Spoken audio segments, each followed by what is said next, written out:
there are two types of them. One can be ordinary differential equation and another one can be partial differential equation. So what does it mean by ordinary differential equation? So in the ordinary differential equations, we are going to have one dependent variable and which is going to depend on the another second independent variable. In the first order linear differential equation, we have five types. We are going to study about the inspection method, and then we will have the look of exact differential equation, and if the differential equation is not in the exact form, we can reduce it in the exact reducible form also, and then we'll have the look of variable separable method and linear differential equation. So all these five are going to be the techniques to solve the first order linear differential equation, whereas in the case of higher order, and again the linear differential equation only, so we are going to have the homogeneous differential equation and non-homogeneous. So partial differential equation, one independent variable, again let us say y, is going to depend on more than one independent variable. In this case, we are in the case of first order, as I mentioned, the higher order, the highest order in the equation, if it is 1, so it is going to be the linear, and the power of highest order is more than 1, so it is going to be non-linear. And moving to the second order, again the value of n is going to be greater than 1. So in that case, we are just going to have the look of classification only. Inspection method is a very simple one. So in this method, we need not have very much technique in them. We just need to rearrange the terms of equation properly, and we just need to solve by inspection. So what does it mean by inspection? That we have some set of formulas in our mind. So if we find that kind of terms coming in our like simplified solving, so on those places we'll just simply replace those formulas and we'll just simply solve it. But sometimes it is not really possible to do the inspection in a very efficient manner, because we doesn't have any set of formulas over there. So in that case, instead of going for inspection, we may go with the exact differential equation form also. So we have the equation in the form m dx plus n dy equal to 0. We'll check whether dou m by dou y is equal to dou n by dou x or not. If it is so, we are able to conclude that this particular equation is in the exact form, and we have the two steps now. We can follow any one of them. We are going to have the equation in the form of m dx plus n dy is equal to 0, and it is not in an exact form. So not in exact form means dou m by dou y is not equal to dou n by dou x. So now we have to do one more step to come to the answer. What we have to do, we have to first convert it in the exact form, and then we can go with the any of the those two procedure which we have discussed in the previous session. So how we have to convert that non-exact equation into exact differential equation?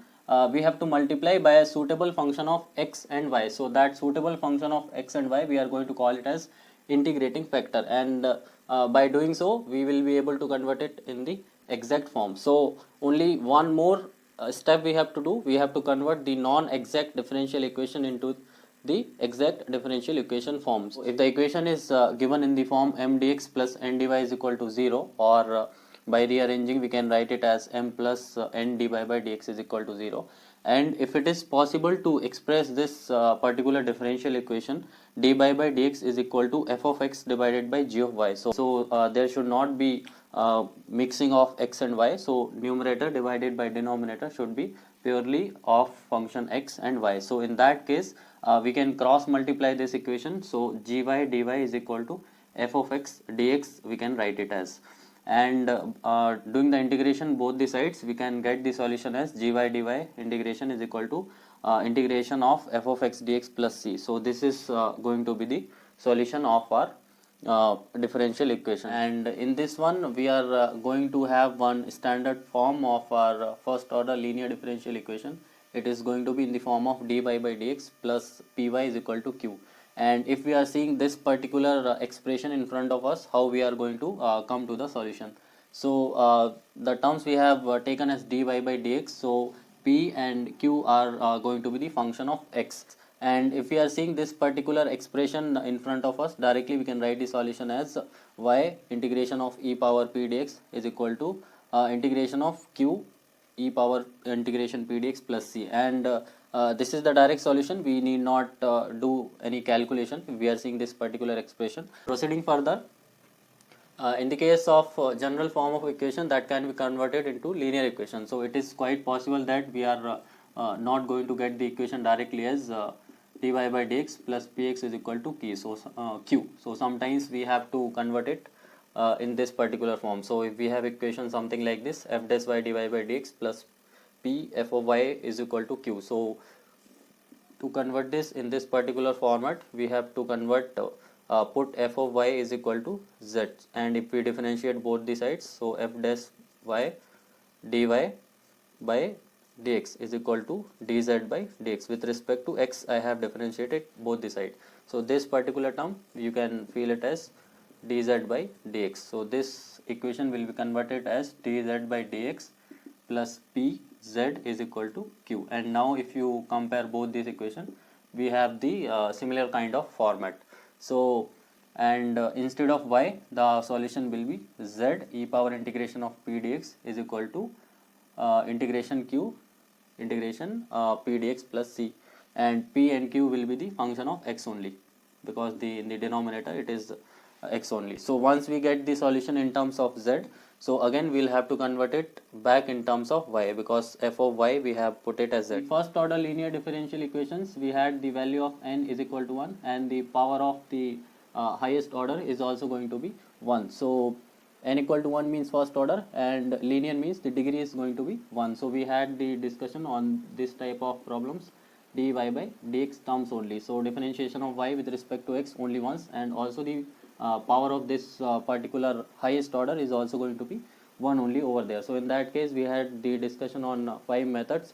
The first one was inspection method, then exact form, exact reducible form, and then we talked about variable separable, and then finally standard form, or if it is not in standard form, we tried reducing that into standard form also. So those 5 methods we had discussed in the case of ODE, first order linear differential equation.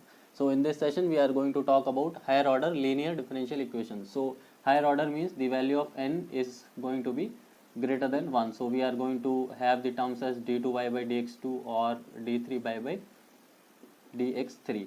But again we are going to talk about linear only. So the power of the highest order, if it is second order, so the power of d2y by dx2 is going to be 1 only. If it is third order, the power of d3y by dx3 is also going to be 1 only. So again we are going to talk about only linear one, only d2y by dx2, d3y by dx3 or d4y by dx4 terms like that we are going to get in this one. Now let us have the list of formulas for homogeneous linear differential equations.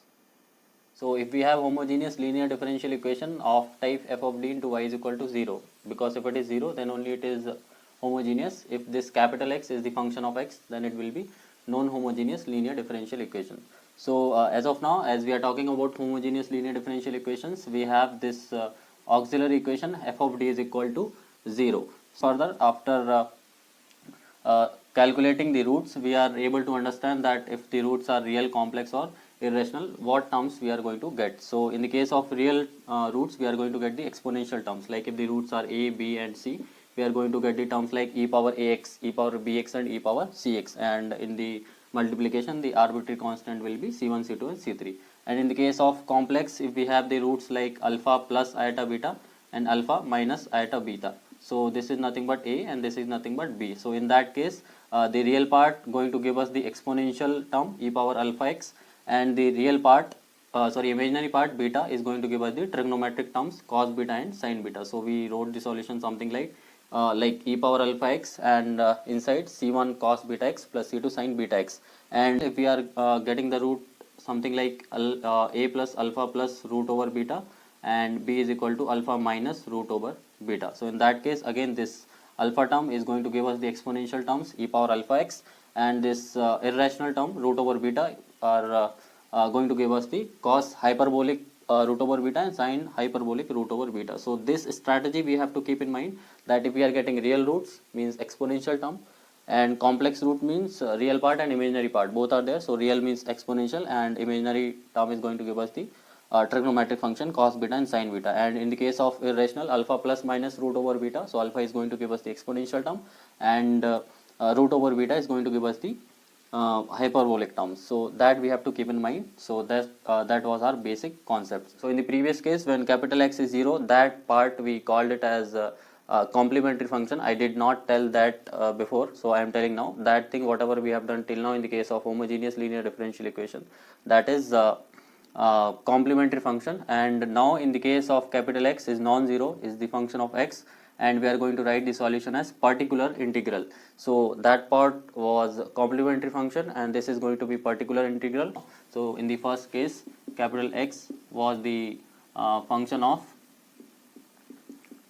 x, and it was nothing but e power ax plus b or constant. So that we are going to replace d by a, right? So that's how we are going to do, and we have to keep in our mind that f of a should not be equal to 0. If it is becoming 0, we have to make use of differentiation property. And in the second case, f of x is nothing but sin ax plus b or cos ax plus b. So in that case, you will have to replace d square by minus a square, and again you have to keep in mind that phi of minus a square should not be 0. If it is 0, you will have to make use of differentiation property. And in the case third, f of x is nothing but x power m, where m has to be only positive numbers. So or x power m, it is nothing but denoting the polynomial. We can have polynomials also, but power of m should be positive only. And in that case, what we have to do, that f of d we have to take in the numerator, we have to expand it using the binomial expansion and apply the expansion, those differentiation terms on the polynomial. So up to what term we are going to get differentiation, that we'll have to do. And in the fourth case, it is going to be the combination of 1 or 2, 1 and 2, like e power ax into sin ax plus b or cos x plus b, or combination of 1 and 3, so e power x into x power m. So in that case, what we have to do, to take e power x term out, we have to replace d by d plus a, and then the leftover term, if we are denoting these as v, so the leftover term v upon f of d will be left, not f of d, f of d plus a will be left. So this is going to be another polynomial in D, and that we are going to treat as f of d, and then we are going to apply the rules of case number 2 or case number 3, like replacing by d square by minus a square on making use of binomial expansion. And in the fifth case, f of x is the combination of case number 2 and 3, but in the case number 3, it is not going to have the powers, only x is there. So x is with sin ax plus b or cos ax plus b. So in that case, to write yp is equal to x into v upon f of d, you will have to write something like x into v upon f of d minus f dash d divided by f of d whole square into v. And as it is the case of sin x plus b or cos x plus b, so applying this formula at the end, you will have to replace d square by minus a square. So that's how you have to deal with these cases. In the case of if capital X is the function of x, and which is not out of all those 5 cases, we have to make use of method of variation of parameters, and in that case we have to make use of general solution of homogeneous linear differential equation, and that we are going to call it as complementary function. So those y1 and y2 we have to make use in the method of variation of parameters.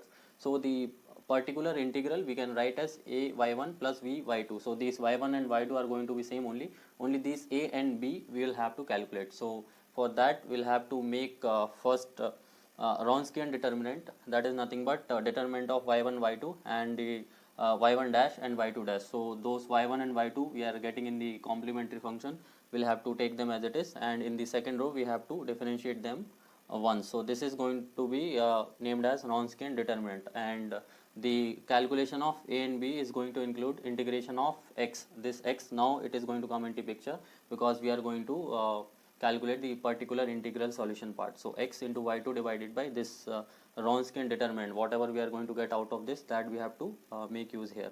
And this capital B is going to be capital X y1 upon Wronskian and whole integration with respect to dx. So we are going to get the values of a and b. So we have the complementary function as well as the particular integral with us, so we can write the complete solution as like yc plus yp. So complementary function as well as particular integral. So we have the final solution as, because these y1 and y2 are same only, so we can write c1 plus a y1 and then c2 plus b y2. So in the case of higher order linear differential equations, as of now we were talking about the differential equation whose coefficients are constants, like the coefficients of a differential equation, we had assumed that they are going to be k1, k2, k3, and we assume them as constant. But in the case of Cauchy-Euler differential equations, instead of having constant coefficients, we are going to have the terms of x, but in them also we are going to talk about only terms of x, but they are going to have the same degree as of the differential. Like if it is d2 by dx2, we are going to have x square term. If it is dy by dx, we are going to have x term in the multiplication. So this kind of format we call it as Cauchy-Euler differential equation in the case of non-constant coefficients. So what we have to do, we have to keep in mind that we have to make use of little substitution, that x we are going to substitute as e power z, and wherever we find x into dy by dx, so x into dy by dx we are going to put as dy, and wherever we find x2 dy by dx2 we are going to put it as d into d minus 1 y. And in the previous session, capital D was nothing but d upon dy, but in this case it is going to be d upon dz, because we made the substitution x as e power z.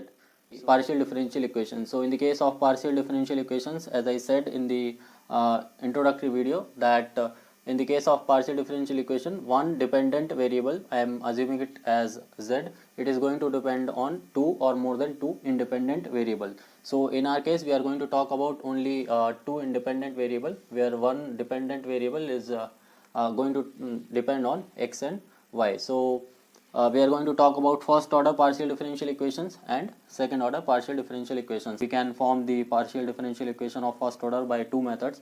Either we are given with the general solution of our differential equation, so we have to come to the partial differential equation, or in the second case we are given with the arbitrary function. So we have two inputs, either of them, like either the general solution or the arbitrary function. So based on that we are going to come to the partial differential equation. So this is going to be the formation part. Just linear equation, we have the standard form, something like capital P small p plus capital Q small q is equal to r. So if we are given with the any of the first order first degree linear differential equation, and if it is comparable with our Lagrange's standard form, we'll have to write the values of capital P and capital Q and capital R.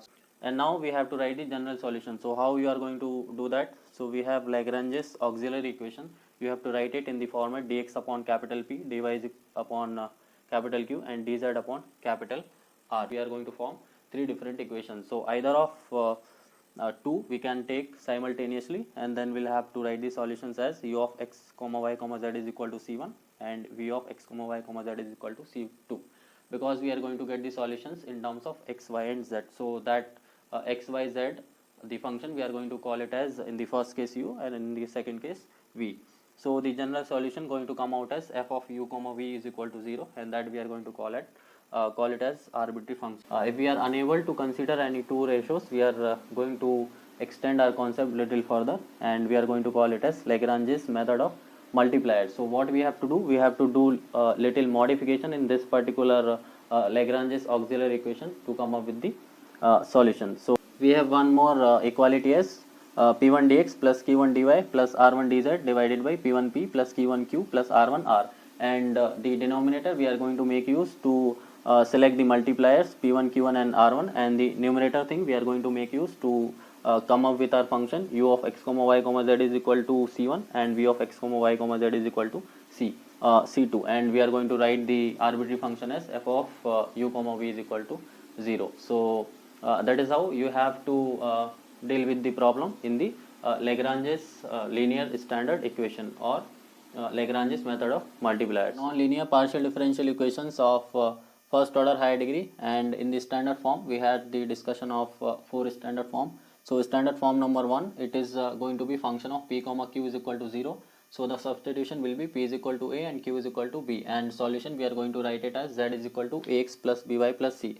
As you are going to see that there are three arbitrary constants here, but with the help of problem given, you will have to convert the general solution only in the form of two arbitrary constants. And in the case of standard form 2, we are going to have one more variable z. So function of p comma q comma z is equal to 0, and the substitution is going to be a little modified, that p will be substituted as dz by dt and q we will have to substitute as a into dz by dt, where t is nothing but a plus xy. And the solution, we have no direct general solution here. We'll have to integrate both the sides because we are going to have the complete integrals like dz and dt. So there we need not have to write the solution in the general form.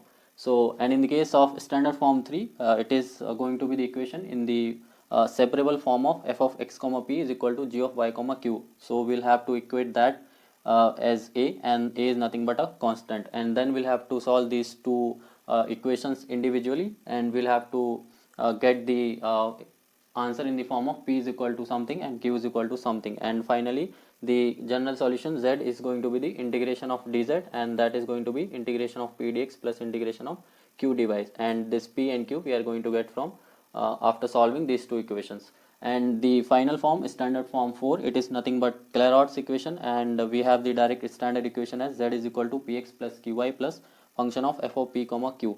So most of the time we are going to encounter this particular equation directly, but if it is not in this particular format, so with the little modification or little adjustment, we'll have to come up with this equation, because once we have this format, there is nothing much left. We'll have to substitute a like p directly as a, q directly as b, and our solution will be, instead of px plus qy plus function of p comma q, it is going to be converted as ax plus by plus function of a comma b. So that's how we have to deal with all four cases, and only substitution we have to keep in our mind name is separation of variables. So the solution itself, we are going to assume that the solution is nothing but u is equal to capital X and capital Y, where capital X is the separate function of X and capital Y will be separate function of Y. So to solve this kind of problem, we have to assume that in our mind that u of x comma y, if it is the solution of our partial differential equation, it is nothing but capital X into capital Y, where capital X and capital Y are the separate function of x and y respectively.